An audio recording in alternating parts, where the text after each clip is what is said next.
Hey folks, welcome to another Toxic Masculinity Minute where we poke fun at pajama boy culture since about 3 days ago, just because we can.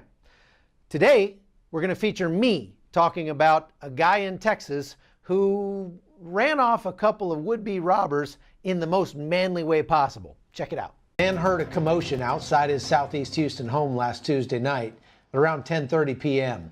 According to the police report, his wife had just pulled up to their home when two men attacked her as she walked up the sidewalk. One thug tried to take her purse, while the other tried to force her back inside her home. He held a gun to her head and told her to open the door. Apparently, neither of these geniuses knew what state they were in, or that the woman's husband was inside the house and had a firearm and a mind to use it. The husband fired at the two men, causing one to run away, but the other one, who stayed, had the man's wife at gunpoint. So the husband aimed carefully and shot the man in the head. It's the kind of situation no man hopes to face, for sure, but this man was ready when it happened. Imagine the stress of knowing you could be about to watch the love of your life be gunned down, and knowing that your own skill is the only thing that can stop it. So here's a tough question for you. Put yourself in this guy's shoes. Would you be ready? The husband shot the man who held his wife once in the head, injuring the man critically but didn't kill him, according to the local news. Police found the attacker lying in the driveway and promptly arrested him.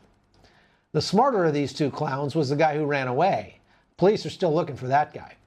Lots of lessons here, though. 1, don't try to rob people in Texas.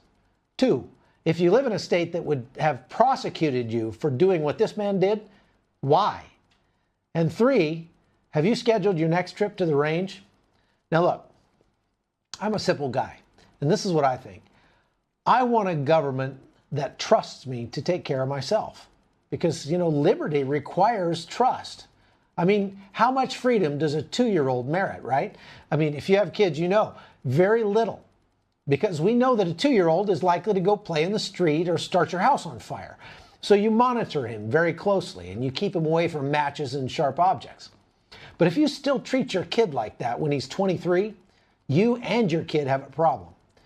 See, men were made for freedom, and a government's only true responsibility is to maintain and build an environment in which we can exercise our freedoms responsibly, and then trust us enough to leave us alone. But a government which wants to control everything about our lives and make a nanny state that tells us that we're not mature enough to be trusted with our own protection is a government that will take everything from you in the name of doing what's best. And here's a message for those politicians. I don't want you to do what's best for me.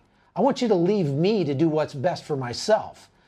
And if you don't trust me, why would I trust you enough to vote for you?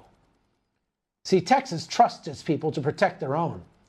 And overall, it's a very safe and peaceful place to call home. I know, I lived there for several years. But there are dumb people everywhere. And as the man in this news story found out, when those dumb people come to your house intent on robbing you, your training literally will make the difference between life and death, because there won't be time to call police.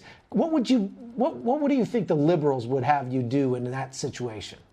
Call 911 and then wait 15 minutes while the thugs rape your wife and then kill her?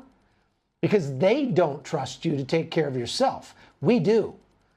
See, trust is America, people.